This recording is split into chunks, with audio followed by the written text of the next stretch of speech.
ನಮಸ್ಕಾರ. Good morning Karnataka. Morning ಎಕ್ಸ್‌ಪ್ರೆಸ್‌ಗೆ ಸ್ವಾಗತ. ನಾನು ಶ್ವೇತಾ ಆಚಾರ್ಯ. ಅರ್ಧ ಗಂಟೆಯಲ್ಲಿ ರಾಜ್ಯ, ದೇಶ, ವಿದೇಶ, ಸಿನಿಮಾ, ಕ್ರೀಡಾ ಸುದ್ದಿಗಳನ್ನು ಫಟಾಫಟಾಗಿ ನೋಡೋಣ ಮಾರ್ನಿಂಗ್ ಎಕ್ಸ್‌ಪ್ರೆಸ್‌ನಲ್ಲಿ. ಪಂಚ ಗ್ಯಾರಂಟಿಯಿಂದ ಅಧಿಕಾರಕ್ಕೆ ಬಂದ ಸರ್ಕಾರ ಲೋಕಸಭೆ ಚುನಾವಣೆ ನಂತರ ಗ್ಯಾರಂಟಿ ನಿಲ್ಲಿಸುತ್ತೆ ಅಂತ ವಿಪಕ್ಷಗಳು ಗಂಭೀರ ಆರೋಪ ಮಾಡುತ್ತಿವೆ. ಆದರೆ ಈಗ ಸರ್ಕಾರದ ನಡೆ ವಿಪಕ್ಷಗಳ ಆರೋಪಕ್ಕೆ ಪುಷ್ಟಿ ಕೊಡುವಂತಿದೆ. ಜೂನ್ ತಿಂಗಳಿಂದ ಫಲಾನುಭವಿಗಳಿಗೆ ಗೃಹಲಕ್ಷ್ಮಿ ಹಣ ವಿತರಣೆ ಆಗಿಲ್ಲ. ಮಹಿಳಾ ಮತ್ತು ಮಕ್ಕಳ ಕಲ್ಯಾಣ ಇಲಾಖೆ ತ್ರೈಮಾಸಿಕ ಅನುದಾನ ಬಿಡುಗಡೆಗೆ ಸಿಎಂಗೆ ಮನವಿ ಮಾಡಿದೆ. ಆದರೆ ಜೂನ್ ತಿಂಗಳು ಮುಗಿದ್ರೂ ಇದುವರೆಗೂ ಯಾವುದೇ ಫಲಾನುಭವಿಗಳಿಗೆ ಹಣ ಬಿಡುಗಡೆಯಾಗಿಲ್ಲ. ಈವರೆಗೆ 1,23,00,000 ಗೃಹಲಕ್ಷ್ಮಿಯರು ಅರ್ಜಿ ಸಲ್ಲಿಕೆ ಮಾಡಿದ್ರು. ಇದರಲ್ಲಿ 1,20,00,000 ಮಹಿಳೆಯರಿಗೆ ಗೃಹಲಕ್ಷ್ಮಿ ಹಣ ವಿತರಣೆಯಾಗಿತ್ತು. ಆದರೆ ಈವರೆಗೂ 3 ಲಕ್ಷ ಜನರಿಗೆ ತಾಂತ್ರಿಕ ಕಾರಣದಿಂದ ಹಣ ಸಿಕ್ಕಿಲ್ಲ ಅಂತ ಹೇಳಲಾಗ್ತಿದೆ. ಮುಡಾ ಹಗರಣ ಸಿದ್ದರಾಮಯ್ಯ ಸರ್ಕಾರಕ್ಕೆ ದಿನದಿಂದ ದಿನಕ್ಕೆ ತಲೆನೋವಾಗಿ ಪರಿಣಮಿಸಿದೆ.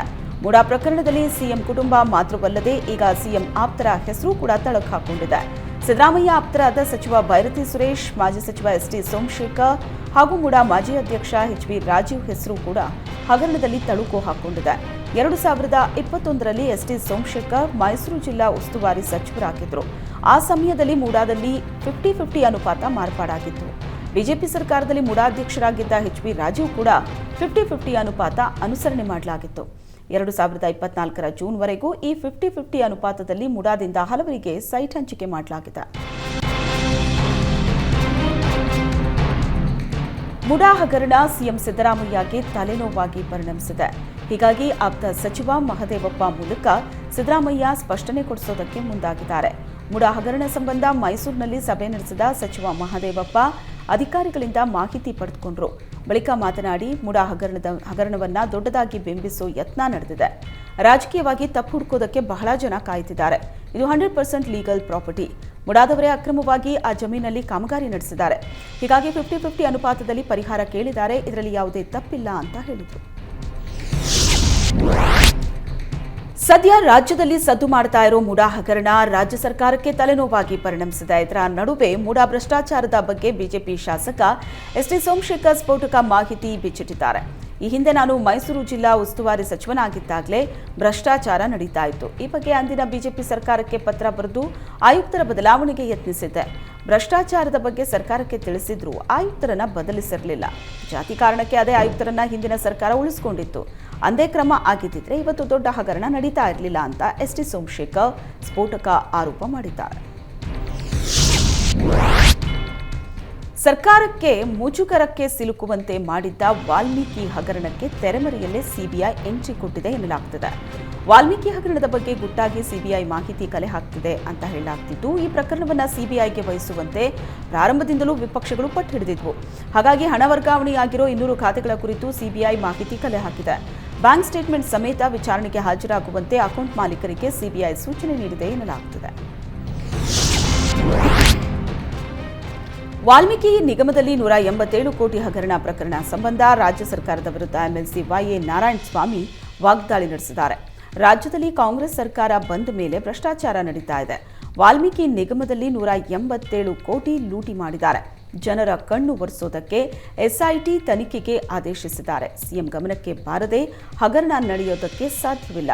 ಅಂತಾರಾಜ್ಯ ಮಟ್ಟದಲ್ಲಿ ವರ್ಗಾವಣೆ ನಡೆದಿದೆ. ಇನ್ನು ಮುಡಾ ಹಗರಣದಲ್ಲೂ ಸಹ ಸಿಎಂ ಸಿದ್ದರಾಮಯ್ಯ ನೇರವಾಗಿ ಭಾಗಿಯಾಗಿದ್ದಾರೆ. ಮುಡಾದಲ್ಲಿ ಹಗರಣ ಆಗಿಲ್ಲ ಅಂತ ಬೈರತಿ ಸುರೇಶ್ ಹೇಳ್ತಿದ್ದಾರೆ. ಹೀಗಾಗಿ ವಾಲ್ಮೀಕಿ ಹಾಗೂ ಮುಡಾ ಹಗರಣವನ್ನ ಸಿಬಿಐ ತನಿಖೆಗೆ ನೀಡಬೇಕು ಅಂತ ಎಂಎಲ್ಸಿ ವೈಎ ನಾರಾಯಣಸ್ವಾಮಿ ಆಗ್ರಹಿಸಿದ್ದಾರೆ. ಚನ್ನಪಟ್ಟಣ ಉಪಚುನಾವಣಾ ಅಖಾಡ ರಂಗೇರಿದೆ. ಚನ್ನಪಟ್ಟಣ ಅಭ್ಯರ್ಥಿ ಆಯ್ಕೆ ಸಂಬಂಧ ಕೇಂದ್ರ ಸಚಿವ ಕುಮಾರಸ್ವಾಮಿ ನಿವಾಸದಲ್ಲಿ ಸಭೆ ನಡೆಸಲಾಯಿತು. ಮೈತ್ರಿ ಅಭ್ಯರ್ಥಿ ಆಯ್ಕೆ ಮತ್ತು ಸಂಘಟನೆ ಕುರಿತು ಚರ್ಚೆ ನಡೆಸಿದ ಎಚ್ಡಿಕೆ ಚನ್ನಪಟ್ಟಣ ಟಿಕೆಟ್ ಆಕಾಂಕ್ಷಿ ಸಿಪಿ ಯೋಗೇಶ್ವರ್ ಭೇಟಿಯಾಗುವುದಕ್ಕೆ ಕಾರ್ಯಕರ್ತರಿಗೆ ಸೂಚನೆ ಕೊಟ್ಟರು. ಜೊತೆಗೆ ಒಮ್ಮತದ ಅಭ್ಯರ್ಥಿ ಆಯ್ಕೆ ಮಾಡೋಣ ಅಂತ ಮುಖಂಡರಿಗೆ ಕಿವಿಮಾತು ಹೇಳಿದ್ರಂತೆ. ಸಭೆಯಲ್ಲಿ ಚನ್ನಪಟ್ಟಣ ವಿಧಾನಸಭಾ ಕ್ಷೇತ್ರದ ಕಾರ್ಯಕರ್ತರು, ಮುಖಂಡರು ಸೇರಿ ನಿಖಿಲ್ ಕುಮಾರಸ್ವಾಮಿ ಭಾಗಿಯಾಗಿದ್ದರು. ಸಿಎಂ ಸಿದ್ದರಾಮಯ್ಯ ವಿರುದ್ಧ ಕೇಂದ್ರ ಸಚಿವ ಪ್ರಹ್ಲಾದ್ ಜೋಶಿ ವಾಗ್ದಾಳಿ ನಡೆಸಿದ್ದಾರೆ. ಕೇಂದ್ರದಿಂದ ಅಕ್ಕಿ ಖರೀದಿಸಲು ರಾಜ್ಯ ಸರ್ಕಾರದ ಬಳಿ ದುಡ್ಡಿಲ್ಲ ಅಂತ ಲೇವಡಿ ಮಾಡಿದ್ದಾರೆ. ಅಕ್ಕಿ ವಿಚಾರದಲ್ಲಿ ಸಿದ್ದರಾಮಯ್ಯ ಕ್ಷುಲ್ಲಕ ರಾಜಕಾರಣ ಮಾಡಲು ಹೊರಟಿದ್ದಾರೆ. ಕೇಂದ್ರ ಸರ್ಕಾರ ನಮಗೆ ಕೇಂದ್ರ ಅಕ್ಕಿ ಪೂರೈಕೆ ಮಾಡಲಿಲ್ಲ ಅಂತ ಸಿದ್ದರಾಮಯ್ಯ ಹೇಳ್ತಿದ್ದಾರೆ. ಕಳೆದ ಬಾರಿ ಕೇಂದ್ರದ ಬಳಿ ಅಕ್ಕಿ ಸ್ಟಾಕ್ ಇರಲಿಲ್ಲ. ಈಗ 330 ಲಕ್ಷ ಟನ್ ಅಕ್ಕಿ ಲಭ್ಯ ಇದೆ. ಮುಕ್ತ ಮಾರುಕಟ್ಟೆಯಲ್ಲಿ ಅಕ್ಕಿ ಖರೀದಿಗೆ ಅವಕಾಶ ನೀಡಿದ್ದೀವಿ. ಯಾವುದೇ ರಾಜ್ಯ ಸರ್ಕಾರಗಳು ಅಕ್ಕಿ ಖರೀದಿಸಬಹುದು. ಸಿದ್ದರಾಮಯ್ಯ ಮೊಸರಲ್ಲಿ ಕಲ್ಲು ಹುಡುಕೋದನ್ನ ಕೈಬಿಡಬೇಕು ಅಂತ ಕಿಡಿಕಾರಿದರು. ಪಂಚಮಸಾಲಿ ಹೋರಾಟದ ವೇಳೆ ಬಿಜೆಪಿ ಶಾಸಕ ಅರವಿಂದ ಬೆಲ್ಲದ್ ದೇವರಾಜ ಅರಸು ವಿರುದ್ಧ ವಿವಾದಾತ್ಮಕ ಹೇಳಿಕೆ ಕೊಟ್ಟಿದ್ದಾರೆ. ದೇವರಾಜ ಅರಸು ಲಿಂಗಾಯತರನ್ನ ಭೂಮಿಯನ್ನ ಕಸಿದುಕೊಂಡ್ರು, ಮೀಸಲಾತಿಯಲ್ಲೂ ಅರಸು ಅನ್ಯಾಯ ಮಾಡಿದ್ರು. ಅರಸು ಅವರನ್ನ ದೊಡ್ಡ ಸುಧಾರಕ ಅಂತಾರೆ. ಆದರೆ ಅವರಿಂದ ಲಿಂಗಾಯತರಿಗೆ ಅನ್ಯಾಯ ಆಗಿದೆ. ಹಾವನೂರು ಸಮಿತಿಯನ್ನ ಮಾಡಿ ಲಿಂಗಾಯತರನ್ನ ಒಡೆದ್ರು. ಕಂಬಾರ, ಕುಂಬಾರ, ಕಮ್ಮಾರ, ಬಣಜಿಗ, ಸಾದರು ಹಲವಾರು ಸಮುದಾಯದವರನ್ನ ಹಿಂದುಳಿದ ವರ್ಗಕ್ಕೆ ಸೇರಿಸಿದ್ರು. ಲಿಂಗಾಯತ ಅಂತ ಬರೆಸ್ಕೊಂಡವರಿಗೆ ಮೀಸಲಾತಿ ಸಿಗದಂತೆ ಹುನ್ನಾರ ಮಾಡಿದ್ರು ಅಂತ ಬೆಲ್ಲದ್ ಕಿಡಿಕಾರಿದ್ದಾರೆ. ಅರಸು ಬಳಿಕ ಸಿದ್ದರಾಮಯ್ಯ ಜಾತಿ ಗಣತಿ ಮಾಡಿಸಿದ್ರು. ಜಾತಿ ಗಣತಿ ಪ್ರಕಾರ ಲಿಂಗಾಯತರು 7ನೇ ಸ್ಥಾನದಲ್ಲಿದ್ದಾರೆ ಅಂತ ಹೇಳಿದ್ದಾರೆ. ಮಹದಾಯಿ ಜಲಾನಯನ ಪ್ರದೇಶಕ್ಕೆ ಕೇಂದ್ರದ ಪ್ರವಾಹ ತಂಡ ಭೇಟಿ ನೀಡಿದೆ. ಮಳೆಯ ನಡುವೆಯೇ ಚೋಲ್ ಘಾಟ್ ಮತ್ತು ಹರತಾಳ ನಾಲೆಯನ್ನ ಅಧಿಕಾರಿಗಳು ವೀಕ್ಷಣೆ ಮಾಡಿದ್ರು. ಬಳಿಕ ಕಳಸಾ-ಬಂಡೂರಿ ನಾಲಾ ವೀಕ್ಷಣೆ ಮಾಡಿದ್ರು. ಅನುಮತಿ ಇಲ್ಲದೆ ಕರ್ನಾಟಕ ಮಹದಾಯಿ ಕಾಮಗಾರಿ ಆರಂಭಿಸಿದೆ ಅಂತ ಗೋವಾ ಸಿಎಂ ಆರೋಪ ಮಾಡಿದ್ರು. ಗೋವಾ ಸರ್ಕಾರದ ಒತ್ತಾಯದ ಮೇರೆಗೆ ಪ್ರವಾಹ ತಂಡ ರಚಿಸಿ ಕೇಂದ್ರ ಸರ್ಕಾರ ರಾಜ್ಯಕ್ಕೆ ಕಳಿಸಿದೆ. ಅನುಮತಿ ಇಲ್ಲದೆ ಯಾವುದೇ ಕಾಮಗಾರಿ ನಡೆದಿಲ್ಲ ಅಂತ ಕೇಂದ್ರದ ತಂಡಕ್ಕೆ ನೀರಾವರಿ ಅಧಿಕಾರಿಗಳು ಮನವರಿಕೆ ಮಾಡಿಕೊಟ್ರು. ಮಹದಾಯಿ ಜಲಾನಯನ ಪ್ರದೇಶಕ್ಕೆ ಕೇಂದ್ರ ಪ್ರವಾಹ ತಂಡ ಭೇಟಿ ನೀಡಿ ಪರಿಶೀಲನೆ ನಡೆಸಿದೆ. ಈ ಬಗ್ಗೆ ಕೇಂದ್ರ ಸಚಿವ ಪ್ರಹ್ಲಾದ್ ಜೋಶಿ ಪ್ರತಿಕ್ರಿಯೆ ನೀಡಿದ್ದು, ಪ್ರವಾಹ ತಂಡ ವಸ್ತುಸ್ಥಿತಿ ಅಧ್ಯಯನ ಮಾಡುತ್ತೆ ಅಷ್ಟೇ, ಇದಕ್ಕೆ ಬೇರೆ ಬೇರೆ ರೀತಿಯ ಅರ್ಥ ಕೊಡಬಾರದು. ಮಹದಾಯಿ ಯೋಜನೆಯನ್ನ 3 ರಾಜ್ಯಗಳಿಗೆ ನಿಗದಿಗೊಳಿಸಲಾಗಿದೆ. ಸದ್ಯ ಪ್ರಕರಣ ಸುಪ್ರೀಂ ಕೋರ್ಟ್ನಲ್ಲಿದೆ. ಹೀಗಾಗಿ ಮಹದಾಯಿ ಯೋಜನೆ ವ್ಯಾಪ್ತಿಗೆ ಭೇಟಿ ಕೊಟ್ಟು ವರದಿ ಕೊಡುತ್ತಾರೆ. ಕೇಂದ್ರ ತಂಡ ಆಗಮಿಸಿದ್ದಕ್ಕೆ ಆತಂಕ ಪಡುವ ಅಗತ್ಯ ಇಲ್ಲ ಅಂತ ಹೇಳಿದರು. ಮೊರಾರ್ಜಿ ದೇಸಾಯಿ ವಸತಿ ಶಾಲೆ ವಿದ್ಯಾರ್ಥಿಗಳ ಅಸ್ವಸ್ಥ ಪ್ರಕರಣಕ್ಕೆ ಸಂಬಂಧಿಸಿದಂತೆ ಅಧಿಕಾರಿಗಳ ವಿರುದ್ಧ ಮಾನ್ವಿ ಶಾಸಕ ಹಂಪಯ್ಯ ನಾಯ್ಕ್ ಏಕವಚನದಲ್ಲೇ ಕ್ಲಾಸ್ ತೆಗೆದುಕೊಂಡಿದ್ದಾರೆ. ನನ್ನ ನೀನು ಭೇಟಿಯಾಗಬಾರ್ದಾ? ಕೇವಲ ಬಸನಗೌಡ ದದ್ದಲ್ ಸಾಹೇಬ್ ಭೇಟಿಯಾದ್ರೆ ಆಯ್ತಾ? ನೀ ಬಂದ ಟೈಮ್ಗೆ ನಾನು ಇರಬೇಕಾ? ನನ್ನ ನೀನು ಹುಡುಕಬೇಕಾ? ನಿನ್ನ ನಾನು ಹುಡುಕಬೇಕಾ ಹೇಳು ಅಂತ ಕೇಳಿದ್ದಾರೆ. ತಲೆ ಏನಾದರೂ ಇದೆಯಾ ನಿಂಗೆ? ಕಪಾಳ ಕುಡಿತೀನಿ ಬೇವಕೂಫ್ ಅಂತ ಅಧಿಕಾರಿಗಳಿಗೆ ಮಾನ್ವಿ ಕ್ಷೇತ್ರದ ಶಾಸಕ ಹಂಪಯ್ಯ ನಾಯ್ಕ್ ಏಕವಚನದಲ್ಲೇ ಕ್ಲಾಸ್ ತೆಗೆದುಕೊಂಡಿದ್ದಾರೆ.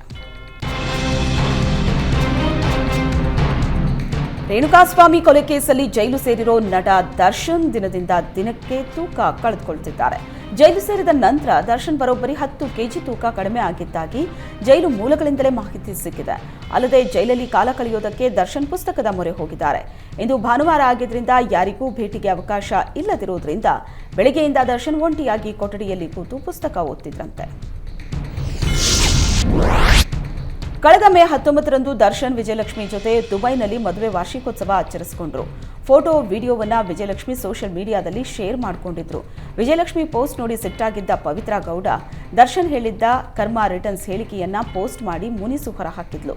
ಅಲ್ಲದೆ ಪವಿತ್ರ ಗೌಡ ದರ್ಶನ್ ಜೊತೆ 1 ವಾರ ಮಾತು ಬಿಟ್ಟಿದ್ರಂತೆ. ಇದೇ ವೇಳೆ ಪವಿತ್ರ ಗೌಡಗೆ ರೇಣುಕಾಸ್ವಾಮಿ ಮೆಸೇಜ್ ಮಾಡಿದ್ದಂತೆ. ಆದರೆ ದರ್ಶನ್ ಜೊತೆ ಮಾತು ಬಿಟ್ಟಿದ್ರಿಂದ ಪವಿತ್ರ ಪವನ್ ಮುಂದೆ ಈ ವಿಚಾರ ಹೇಳಿದ್ದಾಳೆ. ಪವನ್ ಮೂಲಕ ರೇಣುಕಾಸ್ವಾಮಿ ವಿಚಾರ ದರ್ಶನ್ ಗಮನಕ್ಕೆ ಬಂದಿದೆ. ರೇಣುಕಾಸ್ವಾಮಿನ ಕರೆತಂದು ಪವಿತ್ರ ಗೌಡ ಮುಂದೆ ನಿಲ್ಲಿಸಿ ಸಮಾಧಾನ ಪಡಿಸೋದಕ್ಕೆ ದರ್ಶನ್ ಮುಂದಾಗಿದ್ದಾರೆ. ರೇಣುಕಾಸ್ವಾಮಿನ ಪಟ್ಟಣಗೆರೆ ಶೆಡ್ಗೆ ಕರೆತಂದು ಪವಿತ್ರ ಗೌಡ ಕೈಯಿಂದ ರೇಣುಕಾಸ್ವಾಮಿಗೆ ಚಪ್ಪಲಿಯಿಂದ ಹೊಡೆಸಿದ್ದಾನೆ.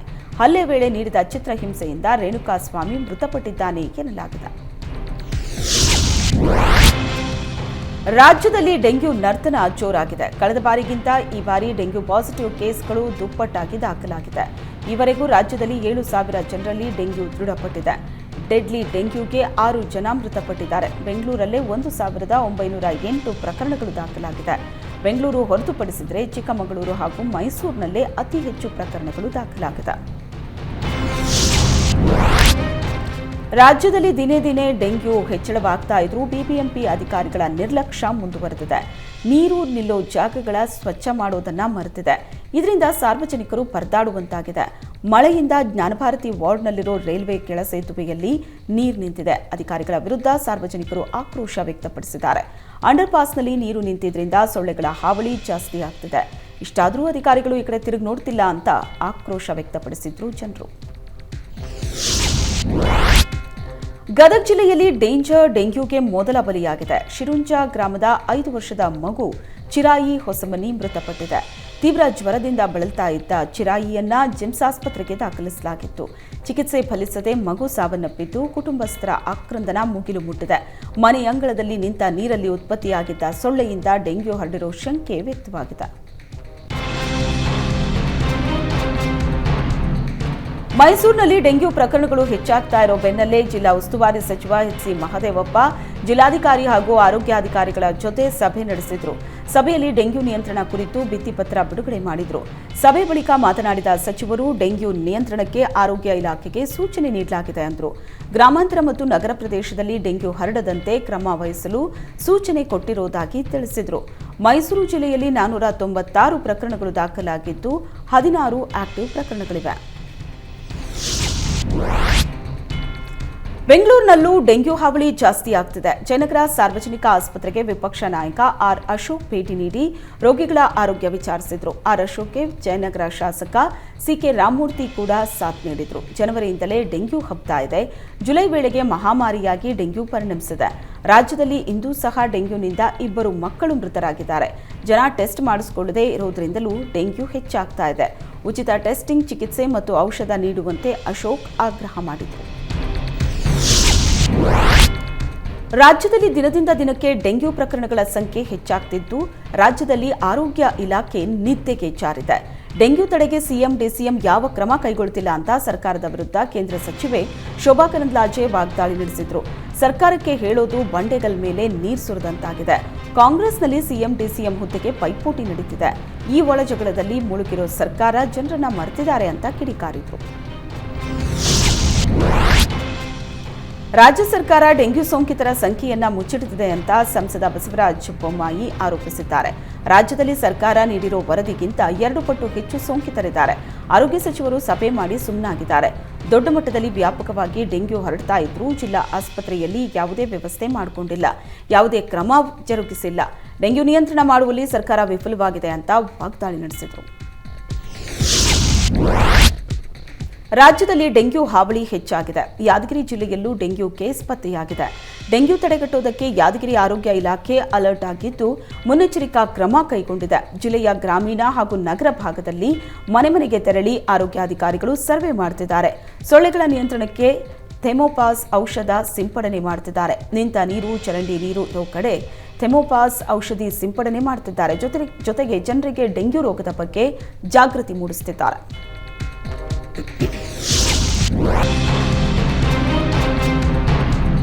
ಹಾವೇರಿಯಲ್ಲಿ ಡೆಂಗ್ಯೂ ಬೆನ್ನಲ್ಲೇ ಇಲಿ ಜ್ವರದ ಆತಂಕ ಶುರುವಾಗಿದೆ. 12 ವರ್ಷದ ಬಾಲಕನಿಗೆ ಇಲಿ ಜ್ವರ ಕಾಣಿಸಿಕೊಂಡಿದೆ.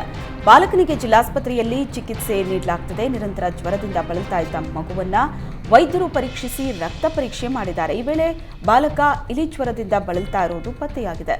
ಸದ್ಯ ಬಾಲಕನ ಆರೋಗ್ಯ ಸ್ಥಿರವಾಗಿದೆ. ಚಿಕಿತ್ಸೆ ಮುಂದುವರೆದಿದೆ. ಬಡವರಿಗೆ ಸ್ಥಳೀಯವಾಗಿ ಆರೋಗ್ಯ ಸೌಲಭ್ಯ ಒದಗಿಸುವ ನಿಟ್ಟಿನಲ್ಲಿ ಸ್ಥಾಪಿಸಿರೋ ನಮ್ಮ ಕ್ಲಿನಿಕ್ಗಳಲ್ಲಿ ಮೂಲ ಸೌಕರ್ಯಗಳೇ ಇಲ್ಲದಂತಾಗಿದೆ. ಬೆಂಗಳೂರಿನ ಹಲಸೂರು ಜೋಗುಪಾಳ್ಯದಲ್ಲಿರೋ ನಮ್ಮ ಕ್ಲಿನಿಕ್ಗೆ ಹೋಗಲು ರೋಗಿಗಳು ಹಿಂದೇಟು ಹಾಕ್ತಿದ್ದಾರೆ. ಜೋಗುಪಾಳ್ಯದಲ್ಲಿರೋ ನಮ್ಮ ಕ್ಲಿನಿಕಲ್ಲಿ ಸೀಲಿಂಗ್ ಕಿತ್ತು ಬರ್ತಾ ಇದ್ದು, ಆಸ್ಪತ್ರೆಯಲ್ಲಿರೋ ರೋಗಿಗಳಿಗೆ ತಮ್ಮ ಮೇಲೆ ಎಲ್ಲಿ ಸೀಲಿಂಗ್ ಬೀಳುತ್ತೋ ಅನ್ನೋ ಭಯ ಶುರುವಾಗಿದೆ. ಅಷ್ಟೇ ಅಲ್ಲದೆ ಸರಿಯಾದ ವಿದ್ಯುತ್ ಸಂಪರ್ಕ, ಶೌಚಾಲಯದಲ್ಲಿ ನೀರಿನ ಸೌಲಭ್ಯವೂ ಇಲ್ಲದಂತಾಗಿದೆ. ಕೃಷ್ಣಯ್ಯನಪಾಳ್ಯ ಅಂಗನವಾಡಿ ಕೇಂದ್ರ ಡಂಪಿಂಗ್ ಯಾರ್ಡ್ ಆಗಿ ಮಾರ್ಪಟ್ಟಿತ್ತು. ಹೀಗಾಗಿ ಡೆಂಗ್ಯೂ ಹರಡೋ ಭೀತಿ ಎದುರಾಗಿತ್ತು. ಈ ಬಗ್ಗೆ ಏಷ್ಯಾನೆಟ್ ಸುವರ್ಣ ನ್ಯೂಸ್ ವರದಿ ಮಾಡುತ್ತಿದ್ದಂತೆ ಎಚ್ಚೆತ್ತ ಅಧಿಕಾರಿಗಳು ಕೃಷ್ಣಯ್ಯನಪಾಳ್ಯ ಅಂಗನವಾಡಿ ಕೇಂದ್ರಕ್ಕೆ ಭೇಟಿ ನೀಡಿ ಅಂಗನವಾಡಿ ಆವರಣ ಸ್ವಚ್ಛಗೊಳಿಸಿದ್ದಾರೆ. ಇದರ ಜೊತೆಗೆ ಬಿಬಿಎಂಪಿ ಪಾಲಿಕೆ ವ್ಯಾಪ್ತಿಯಲ್ಲಿ ಡೆಂಗ್ಯೂ ತಡೆಗಾಗಿ ಔಷಧಿ ಸಿಂಪಡಣೆ ಕಾರ್ಯ ಆರಂಭಿಸಿದೆ. ರಾಜ್ಯದಾದ್ಯಂತ ವರುಣನ ಆರ್ಭಟ ಜೋರಾಗಿದೆ. ಇತ್ತ ಸಿಲಿಕಾನ್ ಸಿಟಿ ಬೆಂಗಳೂರಿನಲ್ಲೂ ಮಳೆ ಮುಂದುವರೆದಿದೆ. ನಿನ್ನೆ ಬೆಳಗ್ಗೆಯಿಂದ ಮೋಡ ಕವಿದ ವಾತಾವರಣ ಇತ್ತು. ಸಂಜೆ ಆಗ್ತಾ ಇದ್ದಂತೆ ನಗರದ ಕೆಲ ಭಾಗಗಳಲ್ಲಿ ಜಿಟಿ ಮಳೆ ಶುರುವಾಗಿದೆ. ಮಲ್ಲೇಶ್ವರಂ, ಕಾರ್ಪೊರೇಷನ್, ಮೆಜೆಸ್ಟಿಕ್, ಶಾಂತಿನಗರ ಸೇರಿದಂತೆ ಹಲವು ಕಡೆ ಮಳೆ ಸುರಿತಾ ಇದ್ದು, ಮಳೆಯಿಂದ ಟ್ರಾಫಿಕ್ ಜಾಮ್ ಉಂಟಾಗಿ ವಾಹನ ಸವಾರರು ಪರದಾಡುವ ಪರಿಸ್ಥಿತಿ ಎದುರಾಗಿದೆ. ಮತ್ತೊಂದೆಡೆ ಮುಂದಿನ 48 ಗಂಟೆಗಳಲ್ಲಿ ರಾಜ್ಯಾದ್ಯಂತ ಭಾರೀ ಮಳೆಯಾಗುತ್ತೆ ಅಂತ ಹವಾಮಾನ ಇಲಾಖೆ ಮುನ್ಸೂಚನೆ ನೀಡಿದೆ. ಕುಂದಾನಗರಿ, ಬೆಳಗಾವಿ ಜಿಲ್ಲೆಯಲ್ಲಿ ಮಳೆಯ ಆರ್ಭಟ ಜೋರಾಗಿದ್ದು ಹಳ್ಳಕೊಳ್ಳಗಳು ತುಂಬಿ ಹರಿತಾ ಇದೆ. ಧಾರಾಕಾರ ಮಳೆ ಹಿನ್ನೆಲೆ ಗೋಕಾಕ್ ಜಲಪಾತ ಧುಮ್ಮಿಕ್ಕಿ ಹರಿತಾ ಇದ್ದು, ಸೆಲ್ಫಿಗೆ ಪ್ರವಾಸಿಗರು ಮುಗಿಬಿದ್ದು ಫೋಟೋ ಕ್ಲಿಕ್ಕಿಸಿಕೊಳ್ತಾ ಇದ್ದಾರೆ. ಜಲಪಾತದ ತುದಿಗೆ ಹೋಗಿ ಹುಚ್ಚಾಟ ಮೆರೆತಿದ್ದಾರೆ. ಮತ್ತೊಂದು ಕಡೆ ಬಂಡೆಗಲ್ಲುಗಳ ಮೇಲೆ ಕುಳಿತೇ ಸಾರ್ವಜನಿಕರು ಊಟ ಮಾಡ್ತಿದ್ದಾರೆ. ಚೂರು ಆಯ ತಪ್ಪಿದ್ರೂ ಸಹ ಅಪಾಯ ಕಟ್ಟಿಟ್ಟ ಬುತ್ತಿ. ಹೀಗಿದ್ರೂ ಸಹ ಜಲಪಾತಕ್ಕೆ ಭದ್ರತೆ ಒದಗಿಸದೆ ಪೊಲೀಸರು ನಿರ್ಲಕ್ಷ್ಯ ತೋರಿದ್ದಾರೆ. ಕಾಫಿನಾಡು ಚಿಕ್ಕಮಗಳೂರಿನಲ್ಲಿ ವರುಣನ ಆರ್ಭಟ ಜೋರಾಗಿದೆ. ಮೂಡಿಗೆರೆ ತಾಲೂಕಿನ ದೇವರಮನೆ ಗುಡ್ಡ ಪ್ರವಾಸಿ ತಾಣಕ್ಕೆ ಪ್ರವಾಸಿಗರ ದಂಡೆ ಹರಿದು ಬಂದಿದೆ. ನಿರಂತರವಾಗಿ ಮಳೆ ಸುರಿತಾ ಇರೋದ್ರಿಂದ ಸುಮಾರು 2 ಗಂಟೆಗಳ ಕಾಲ ಟ್ರಾಫಿಕ್ ಜಾಮ್ ಉಂಟಾಗಿ ಪ್ರವಾಸಿಗರು ಪರದಾಟ ನಡೆಸಬೇಕಾಯಿತು. ವೀಕೆಂಡ್ ಹಿನ್ನೆಲೆ ದೇವರಮನೆ ಗುಡ್ಡಕ್ಕೆ ಸಾವಿರಾರು ಟೂರಿಸ್ಟ್ಗಳು ಆಗಮಿಸುತ್ತಿದ್ದು, ಮುಂಜಾಗ್ರತಾ ಕ್ರಮ ಕೈಗೊಳ್ಳದಕ್ಕೆ ಪೊಲೀಸರ ವಿರುದ್ಧ ಸ್ಥಳೀಯರು ಆಕ್ರೋಶ ಹೊರಹಾಕಿದ್ದಾರೆ. ಉಡುಪಿ ಜಿಲ್ಲೆಯಾದ್ಯಂತ ಕಳೆದ 1 ವಾರದಿಂದ ನಿರಂತರ ಮಳೆ ಸುರಿತಾ ಇದೆ. ಜೂನ್ ಆರಂಭದಲ್ಲಿ ಬಿತ್ತನೆ ಮಾಡಿದ್ರಿಂದ ಕಾಪು ತಾಲೂಕಿನಲ್ಲಿ ಭತ್ತದ ಗದ್ದೆಗಳೆಲ್ಲ ಜಲಾವೃತವಾಗಿದೆ. 5,000 ಎಕರೆ ಭೂಮಿ ಸಂಪೂರ್ಣ ಮುಳುಗಡೆ ಆದ ಪರಿಣಾಮ ರೈತರು ಕಂಗಾಲಾಗಿದ್ದಾರೆ. ಇನ್ನೆರಡು ದಿನಗಳಲ್ಲಿ ನೀರಿನ ಮಟ್ಟ ಇಳಿಕೆ ಆಗದಿದ್ದರೆ ಬೆಳೆ ಸಂಪೂರ್ಣ ಹಾಳಾಗಲಿದ್ದು ಮಳೆ ಇಳಿಮುಖವಾಗಲಿ ಅಂತ ರೈತರು ಪ್ರಾರ್ಥನೆ ಸಲ್ಲಿಸುತ್ತಿದ್ದಾರೆ. ಉಡುಪಿ ಜಿಲ್ಲೆಯಲ್ಲಿ ಧಾರಾಕಾರ ಮಳೆ ಮುಂದುವರೆದಿದ್ದು ರೆಡ್ ಅಲರ್ಟ್ ಘೋಷಿಸಲಾಗಿದೆ. ಪಶ್ಚಿಮ ಘಟ್ಟ ಪ್ರದೇಶದಿಂದ ವ್ಯಾಪಕ ನೀರು ಸಮುದ್ರದೆಡೆಗೆ ಹರಿದು ಬರುತ್ತಿದೆ. ಜಿಲ್ಲೆಯ ನದಿಗಳು ತುಂಬಿ ಹರಿತಾ ಇದೆ. ಕೃಷಿ ಗದ್ದೆಗಳಲ್ಲೂ ನೀರು ತುಂಬಿದೆ. ಹವಾಮಾನ ಇಲಾಖೆ ಮುಂದಿನ 48 ಗಂಟೆಗಳ ಕಾಲ ಮಳೆ ಮುಂದುವರಿಯುವ ಮುನ್ನೆಚ್ಚರಿಕೆ ನೀಡಿದೆ. ನದಿ ಪಾತ್ರದ ಪ್ರದೇಶಗಳಲ್ಲಿ ಕಟ್ಟೆಚ್ಚರ ವಹಿಸಲಾಗಿದೆ. ಉಡುಪಿ ಜಿಲ್ಲೆಯಲ್ಲಿ ಸುರಿದ ಮಳೆಯಿಂದ ಕಡಲ ಕೊರೆತ ಸಮಸ್ಯೆ ಉಂಟಾಗಿದೆ. ಆದರೆ ಬೈಂದೂರು ತಾಲೂಕಿನಲ್ಲಿರೋ ವಿಶ್ವಪ್ರಸಿದ್ಧ ಮರವಂತೆ ಬೀಚ್ನಲ್ಲಿ ಪ್ರವಾಸಿಗರ ಹುಚ್ಚಾಟ ಹೆಚ್ಚಾಗಿದೆ. ಪ್ರತಿದಿನ ಪ್ರವಾಸಿಗರು ಮರವಂತೆ ಬೀಚ್ಗೆ ಆಗಮಿಸಿ ಸಮುದ್ರದ ಅಲೆಗಳ ನರ್ತನವನ್ನ ಎಂಜಾಯ್ ಮಾಡ್ತಿದ್ದಾರೆ. ಬೀಚ್ ಸೆಕ್ಯೂರಿಟಿ ಮಾತಿಗೂ ಬೆಲೆ ಕೊಡದೆ ಸಮುದ್ರಕ್ಕೆ ಇಳಿದಿದ್ದಾರೆ. ಹೀಗಾಗಿ ಅನಾಹುತಕ್ಕೆ ಆಹ್ವಾನ ಕೊಟ್ಟಂತಾಗಿದೆ. ಮಳೆಗಾಲ ಹಿನ್ನೆಲೆ ಉಡುಪಿ ಜಿಲ್ಲೆಯ ಎಲ್ಲಾ ಬೀಚ್ಗಳಿಗೂ ಪ್ರವೇಶ ನಿಷೇಧ ಹೇರಲಾಗಿದೆ. ಮಳೆಗಾಲದಲ್ಲಿ ಕಡಲ ಅಬ್ಬರ ಜಾಸ್ತಿಯಾಗುವ ಹಿನ್ನೆಲೆ ಬೀಚ್ಗಳ ಬಳಿ ಹೆಚ್ಚಿನ ಗಮನ ಹರಿಸಲಾಗುತ್ತಿದೆ. ಮಳೆಗಾಲದಲ್ಲಿ ಸಮುದ್ರಕ್ಕೆ ಇಳಿಯೋದಕ್ಕೆ ನಿಷೇಧ ವಿಧಿಸಲಾಗಿದೆ. ಪೊಲೀಸರು ರಿಬ್ಬನ್ ಕಟ್ಟಿದ್ರೂ ಕೂಡ ಪ್ರವಾಸಿಗರು ದುಸ್ಸಾಹಸ ಮಾಡುತ್ತಿದ್ದಾರೆ. ಕೇರಳದ ವಯನಾಡು ಪ್ರದೇಶದಲ್ಲಿ ಉತ್ತಮ ಮಳೆಯಾಗ್ತಾ ಇದೆ. ಕಬಿನಿ ಜಲಾಶಯಕ್ಕೆ ಮತ್ತೆ ಜೀವಕಳೆ ಬಂದಿದೆ. ಎಚ್ಡಿ ಕೋಟೆಯ ಕಬಿನಿ ಜಲಾಶಯ ಭರ್ತಿಗೆ 2 ಅಡಿ ಬಾಕಿ ಇದೆ. ಕಬಿನಿ ಜಲಾಶಯದ ಒಳಹರಿವು ಗಣನೀಯ ಏರಿಕೆಯಾಗಿದೆ. ಶೀಘ್ರದಲ್ಲೇ ಕಬಿನಿ ಜಲಾಶಯ ಭರ್ತಿಯಾಗಲಿದೆ. ಕಬಿನಿ ಜಲಾಶಯದ ಗರಿಷ್ಠ ಮಟ್ಟ 2,284 ಅಡಿಗೆ ತಲುಪಿದೆ. ಒಳಹರಿವು 5,039 ಕ್ಯೂಸೆಕ್ ಹೆಚ್ಚಾಗಿದೆ. ಕೊಡಗು ಜಿಲ್ಲೆಯಲ್ಲಿ ನಿರಂತರವಾಗಿ ಉತ್ತಮ ಮಳೆ ಸುರಿತಾ ಇರೋ ಹಿನ್ನೆಲೆ ಕುಶಾಲನಗರ ನಂಜರಾಯಪಟ್ಟಣದ ಬಳಿ ಚಿಕ್ಲಿಹೊಳಿ ಜಲಾಶಯ ಭರ್ತಿಯಾಗಿದೆ. ಮಿನಿ ನಯಾಗರವೆಂದೇ ಖ್ಯಾತವಾಗಿರೋ ಚಿಕ್ಲಿಹೊಳೆ ಜಲಾಶಯ ತುಂಬಿದ್ದು ಜಲಾಶಯವನ್ನು ನೋಡೋದಕ್ಕೆ ಪ್ರವಾಸಿಗರ ದಂಡು ಹರಿದು ಬರ್ತಿದೆ. ಸುತ್ತಲೂ ಹಸಿರು ಬೆಟ್ಟಗುಡ್ಡಗಳಿಂದ ಆವೃತವಾಗಿರುವ ಜಲಾಶಯ ಈಗ ಪ್ರವಾಸಿಗರ ಹಾಟ್ಸ್ಪಾಟ್ ಆಗಿದೆ. ಮಳೆ ಕೊರತೆಯಿಂದ ಖಾಲಿಯಾಗಿದ್ದ ಜಲಾಶಯ ಈ ಬಾರಿಯ ನಿರಂತರ ಮಳೆಗೆ ತುಂಬಿ ಕಂಗೊಳಿಸ್ತಾ ಇದೆ. ಜಲಾಶಯದ ಮುಂಭಾಗ ನಿಂತು ಫೋಟೋ ಕ್ಲಿಕ್ಕಿಸಿಕೊಂಡು ಸಂಭ್ರಮಿಸುತ್ತಿದ್ದಾರೆ ಪ್ರವಾಸಿಗರು. ಸೌಪರ್ಣಿಕಾ ನದಿ ಉಕ್ಕಿ ಹರಿದ ಪರಿಣಾಮ ಉಡುಪಿಯ ನಾವುಂದ, ಸಾಲ್ಬುಡ ಗ್ರಾಮಗಳು ಸಂಪೂರ್ಣ ಮುಳುಗಡೆಯಾಗಿದ್ವು. ಇದೀಗ 2 ಗ್ರಾಮಗಳಲ್ಲಿ ನೆರೆ ಇಳಿಮುಖವಾಗಿದೆ. ಮಳೆ ಕಡಿಮೆಯಾದ ಹಿನ್ನೆಲೆ ನೆರೆ ಸಂಪೂರ್ಣ ಇಳಿಮುಖವಾಗಿದ್ದು ಸ್ಥಳೀಯರು ನಿಟ್ಟುಸಿರು ಬಿಟ್ಟಿದ್ದಾರೆ. ಒಮ್ಮೆ ಭತ್ತದ ನಾಟಿ ಮುಗಿಸಿದ್ದ ರೈತರಿಗೆ ಇದೀಗ ಮತ್ತೆ ಸಂಕಷ್ಟ ಎದುರಾಗಿದೆ. ಮಳೆ ಕಡಿಮೆಯಾಗಿದ್ದರಿಂದ ರೈತರು ಮತ್ತೊಮ್ಮೆ ಭತ್ತದ ನಾಟಿ ಮಾಡುತ್ತಿದ್ದಾರೆ. ಹಾಸನ ಜಿಲ್ಲೆಯಲ್ಲಿ ಮಳೆ ನಿಂತರೂ ಮಳೆ ಅವಾಂತರಗಳು ಮಾತ್ರ ನಿಲ್ತಾ ಇಲ್ಲ. ಸಕಲೇಶಪುರದ ಶಿರಾಡಿ ಘಾಟ್ ಮಾರ್ಗದ ಹಲವು ಕಡೆ ನಿರಂತರ ಮಳೆಗೆ ಗುಡ್ಡ ಕುಸಿತ ಉಂಟಾಗಿದೆ. ಗುಡ್ಡ ಕುಸಿತದಿಂದ ನಿರ್ಮಾಣ ಹಂತದ ಹೆದ್ದಾರಿ ಕಾಮಗಾರಿ ಮಳೆ ನೀರಿನ ಜೊತೆಗೆ ಕೊಚ್ಚಿ ಹೋಗಿದೆ. ಪ್ರತಿನಿತ್ಯ ಸಾವಿರಾರು ವಾಹನಗಳು ಸಂಚರಿಸಿ ರಸ್ತೆಯಲ್ಲಿ ವಾಹನ ಸವಾರರು ಪರದಾಡುವಂತಾಗಿದೆ. ಉತ್ತರ ಕನ್ನಡ ಜಿಲ್ಲೆಯಲ್ಲಿ ಮಳೆ ಅವಾಂತರ ಮುಂದುವರೆದಿದೆ. ಹೊನ್ನಾವರ ತಾಲೂಕಿನ ಕರ್ನಲ್ ಹಿಲ್ ಬಳಿ ಗುಡ್ಡ ಕುಸಿತ ಆಗಿದ್ದು, ಕಾರವಾರದಿಂದ ಹೊನ್ನಾವರಕ್ಕೆ ಸಾಗೋ ರಾಷ್ಟ್ರೀಯ ಹೆದ್ದಾರಿಗೆ ಮಣ್ಣು ಕುಸಿದು ಸಂಚಾರ ಅಸ್ತವ್ಯಸ್ತಗೊಂಡಿತ್ತು. ಈ ವೇಳೆ ಯಾವುದೇ ವಾಹನಗಳು ಓಡಾಟ ನಡೆಸದ ಕಾರಣ ಯಾವುದೇ ಅನಾಹುತ ಸಂಭವಿಸಿಲ್ಲ. ಕೂಡಲೇ ಸ್ಥಳಕ್ಕೆ ಆಗಮಿಸಿದ ಪೊಲೀಸ್ ಸಿಬ್ಬಂದಿ ಮಣ್ಣು ತೆರವುಗೊಳಿಸಿ ಸಂಚಾರಕ್ಕೆ ಅನುವು ಮಾಡಿಕೊಟ್ಟರು.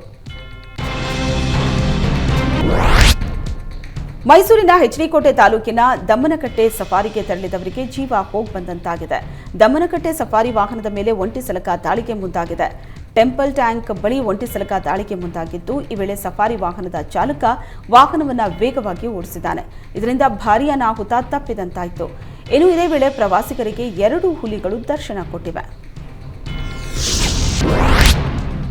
ಒಂಟಿ ಮನೆಗೆ ನುಗ್ಗಿ ಚಿನ್ನ ಕದ್ದಿದ್ದ ಖತರ್ನಾಕ್ ಕಳ್ಳರನ್ನ ಮಂಗಳೂರು ಪೊಲೀಸರು ಬಂಧಿಸಿದ್ದಾರೆ. ಉಳ್ಳಾಳ ತಾಲೂಕಿನ ಧರ್ಮನಗರದ ಶ್ರೀಧರ್ ಎಂಬುವರ ಮನೆಗೆ ನುಗ್ಗಿದ್ದ ಕಳ್ಳರು ಚಿನ್ನ ಎಗರಿಸಿದ್ರು. ಆರೋಪಿಗಳಾದ ಶ್ರೇಯಸ್, ಪೃಥ್ವಿರಾಜ್, ತೌಸೀಫ್ ಬೆಳ್ತಂಗಡಿಯನ್ನ ಬಂಧಿಸಲಾಗಿದೆ. ಬಂಧಿತರಿಂದ 15 ಲಕ್ಷ ಮೌಲ್ಯದ ಚಿನ್ನವನ್ನ ಪೊಲೀಸರು ಜಪ್ತಿ ಮಾಡಿದ್ದಾರೆ. ಗಾಂಜಾ ಮತ್ತಲ್ಲಿ ಕಾರು ಚಾಲನೆ ಮಾಡಿದ ಚಾಲಕ 10ಕ್ಕೂ ಹೆಚ್ಚು ಬೈಕ್ಗಳಿಗೆ ಗುದ್ದಿ ಜಖಂ ಮಾಡಿದ್ದಾನೆ. ಕೊಪ್ಪಳದ ಸಿಂಪಿಲಿಂಗಣ್ಣ ರಸ್ತೆಯಲ್ಲಿರೋ ಅರ್ಚನಾ ಬಾರ್ ಅಂಡ್ ರೆಸ್ಟೋರೆಂಟ್ನ ಮುಂದೆ ಈ ಘಟನೆ ನಡೆದಿದೆ. ಬಾರ್ ಮುಂದೆ ನಿಲ್ಲಿಸಿದ್ದ 10ಕ್ಕೂ ಹೆಚ್ಚು ಬೈಕ್ಗಳನ್ನು ಜಖಂ ಮಾಡಲಾಗಿದೆ.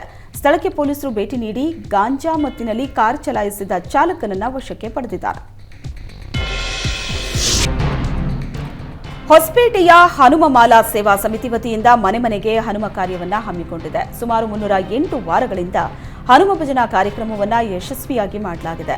ಪ್ರತಿ ವಾರ ಬೆಳಗ್ಗೆ ಮತ್ತು ಸಾಯಂಕಾಲ ಭಕ್ತರ ಮನೆಯಲ್ಲಿ ಭಜನೆ ಮಾಡಲಾಗುತ್ತದೆ. ಹನುಮಾನ್ ಭಕ್ತರು ತಮ್ಮ ಮನೆಯಲ್ಲಿ ಹುಟ್ಟುಹಬ್ಬ, ಮದುವೆ, ವಾರ್ಷಿಕೋತ್ಸವ ಮತ್ತು ಇನ್ನಿತರ ಶುಭ ಕಾರ್ಯಕ್ರಮಗಳಲ್ಲಿ ಹನುಮಾನ್ ಭಜನೆ ಮಾಡಲಾಗುತ್ತದೆ. ತುಂಗಭದ್ರಾ ನದಿಯ ತಟದಲ್ಲಿ ಅಪರೂಪದ ನೀರು ನಾಯಿಗಳು ಪ್ರತ್ಯಕ್ಷವಾಗಿದೆ. ಮಲೆನಾಡಲ್ಲಿ ಧಾರಾಕಾರ ಮಳೆಯಿಂದಾಗಿ ತುಂಗಭದ್ರಾ ನದಿ ತುಂಬಿ ಹರಿತಾ ಇದ್ದು, ದಾವಣಗೆರೆಯ ಹರಿಹರದ ಬಳಿ ಇರೋ ರಾಜನಹಳ್ಳಿ ಜಾಕ್ವೆಲ್ ಬಳಿ ನೀರು ನಾಯಿಗಳ ಹಿಂಡು ಕಾಣಿಸಿಕೊಂಡಿದೆ. ತುಂಗಭದ್ರಾ ನದಿಯಲ್ಲಿ ನೀರು ನಾಯಿಗಳ ಹಿಂಡು ಆಟವಾಡ್ತಾ ಇರೋ ಅಪರೂಪದ ದೃಶ್ಯ ಸೆರೆಯಾಗಿದೆ. 2024-25ನೇ ಸಾಲಿನ ಪ್ರೆಸ್ ಕ್ಲಬ್ ಆಫ್ ಬೆಂಗಳೂರು ಚುನಾವಣೆಯ ಫಲಿತಾಂಶ ಪ್ರಕಟವಾಗಿದೆ. ಅಧ್ಯಕ್ಷ ಸ್ಥಾನಕ್ಕೆ ಧ್ಯಾನ್ ಪೂನಚ್ಚ, ಶ್ರೀಧರ್ ಆರ್ ಮತ್ತು ಸುಭಾಷ್ ಹೂಗಾರ್ ಅವರು ಸ್ಪರ್ಧೆ ಮಾಡಿದ್ರು. ಶ್ರೀಧರ್ ಆರ್ ಅವರು ಪ್ರೆಸ್ ಕ್ಲಬ್ ಅಧ್ಯಕ್ಷರಾಗಿ ವಿಜಯ ಸಾಧಿಸಿದ್ದಾರೆ. ಉಪಾಧ್ಯಕ್ಷ ಸ್ಥಾನ, ಪ್ರಧಾನ ಕಾರ್ಯದರ್ಶಿ ಮತ್ತು ಕಾರ್ಯದರ್ಶಿ, ಜಂಟಿ ಕಾರ್ಯದರ್ಶಿ, ಖಜಾಂಚಿ ಮತ್ತು 6 ಕಮಿಟಿ ಸದಸ್ಯರುಗಳು ಮತ್ತು ಮಹಿಳಾ ಮೀಸಲು ಸ್ಥಾನಗಳಿಗೂ ಚುನಾವಣೆ ಜರುಗಿತು. 2024-25ನೇ ಸಾಲಿನ ಚುನಾವಣೆಯಲ್ಲಿ 1040 ಮತದಾರರಲ್ಲಿ 767 ಮತಗಳು ಚಲಾವಣೆಯಾಗಿದ್ದವು. ಕಾಶ್ಮೀರದ ಕುಲ್ಗಾಮ್ನಲ್ಲಿ ಉಗ್ರರೊಂದಿಗಿನ ಗುಂಡಿನ ಚಕಮಕಿಯಲ್ಲಿ ಪ್ರತ್ಯೇಕ ಘಟನೆಯಲ್ಲಿ 6 ಉಗ್ರರನ್ನ ಭಾರತೀಯ ಸೇನೆ ಹೊಡೆದು ಹಾಕಿದೆ. ಗುಂಡಿನ ಚಕಮಕಿ ವೇಳೆ 2 ಯೋಧರು ಹುತಾತ್ಮರಾಗಿದ್ದಾರೆ. ಪ್ರಿಜಲ್, ಚಿಂಗಮ್ ಹಾಗೂ ಮೊಡೆರ್ಗೆ ಪ್ರದೇಶಗಳಲ್ಲಿ ಪ್ರತ್ಯೇಕ ಎನ್ಕೌಂಟರ್ ನಡೆದಿದ್ದು, ಉಗ್ರರೊಂದಿಗಿನ ಕದನದಲ್ಲಿ 2 ಯೋಧರು ಹುತಾತ್ಮರಾಗಿದ್ದಾರೆ. ಇತ್ತೀಚೆಗೆ ಮುಕ್ತಾಯಗೊಂಡ ಸಾರ್ವತ್ರಿಕ ಚುನಾವಣೆಯಲ್ಲಿ ಆಡಳಿತಾರೂಢ ಭಾರತೀಯ ಜನತಾ ಪಕ್ಷ ಮತ್ತು ಅದರ ಮಿತ್ರ ಪಕ್ಷವಾದ ನಾಗಾ ಪೀಪಲ್ಸ್ ಫ್ರಂಟ್ ಪಕ್ಷಗಳಿಂದ ಇನ್ನರ್ ಮಣಿಪುರ ಮತ್ತು ಔಟರ್ ಮಣಿಪುರ ಅನ್ನೋ 2 ಲೋಕಸಭಾ ಸ್ಥಾನಗಳನ್ನು ಕಾಂಗ್ರೆಸ್ ವಶಪಡಿಸಿಕೊಂಡಿದೆ. ಇಂದು ಮಣಿಪುರಕ್ಕೆ ಲೋಕಸಭಾ ವಿಪಕ್ಷ ನಾಯಕ ರಾಹುಲ್ ಗಾಂಧಿ ಭೇಟಿ ನೀಡಲಿದ್ದಾರೆ. ಮೈಟಿ ಮತ್ತು ಕುಕಿಜೋ ಜನರ ಪ್ರತಿನಿಧಿಗಳನ್ನು ಭೇಟಿ ಮಾಡುವ ಸಾಧ್ಯತೆ ಇದೆ. ಮಣಿಪುರದ ಒಳಗಿನ ಮಣಿಪುರದ ಕಾಂಗ್ರೆಸ್ ಸಂಸದ ಬಿಮೋಲ್ ಅಕೋಜಂ ಅವರು ಜುಲೈ 1ರಂದು ಲೋಕಸಭೆಯಲ್ಲಿ ತಮ್ಮ ಚೊಚ್ಚಲ ಭಾಷಣದಲ್ಲಿ 60,000 ಜನರು ಇನ್ನೂ ಶೋಚನೀಯ ಪರಿಸ್ಥಿತಿಯಲ್ಲಿ ಹೇಗೆ ಪರಿಹಾರ ಶಿಬಿರಗಳಲ್ಲಿ ವಾಸಿಸುತ್ತಿದ್ದಾರೆ ಅಂತ ಗಮನ ಸೆಳೆದರು. ಇದರ ಬೆನ್ನಲ್ಲೇ ರಾಹುಲ್ ಗಾಂಧಿ ಮಣಿಪುರ ಭೇಟಿ ಭಾರೀ ಕುತೂಹಲ ಕೆರಳಿಸಿದೆ.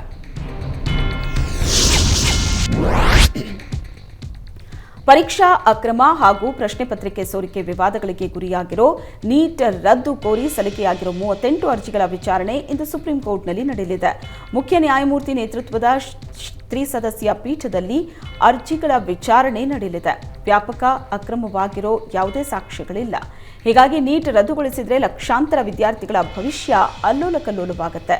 ಪರೀಕ್ಷೆ ರದ್ದುಗೊಳಿಸಿದ್ರೆ ಯಾವುದೇ ಪ್ರಯೋಜನ ಇಲ್ಲ ಅಂತ ರಾಷ್ಟ್ರೀಯ ಪರೀಕ್ಷಾ ಸಂಸ್ಥೆ ಹಾಗೂ ಕೇಂದ್ರ ಸರ್ಕಾರ ಈಗಾಗಲೇ ಸುಪ್ರೀಂ ಕೋರ್ಟ್ ವಾದ ಮಂಡಿಸಿದೆ.